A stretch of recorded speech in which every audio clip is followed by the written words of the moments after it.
bancikivwe ngongathethekiyo. When we got there, I found the other victims lying on the floor. Everyone had been badly assaulted, and there was blood all over. Elixhoba lithi abanqala intloko balilanda emsebenzini wale ecaleni kwalomzi wabangcwabi. Kukholeleka ukuba esi siganeko siqinqithe iiyure ezintlanu phakathi kobusuku bangomgqibelo ukuya kwintsasi yangecawa. Iintsapho zamaxhoba zityelele indawo yexhwayela izolo.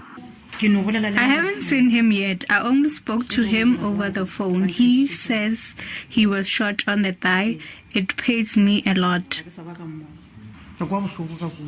It is painful. I don't have any strength. I'm just keeping face so I can be strong for his wife who is here with me. Umzi wabangcwabi ubila usomo uzama ukufumana ushicilelo lwe-CCTV. You can imagine what happened.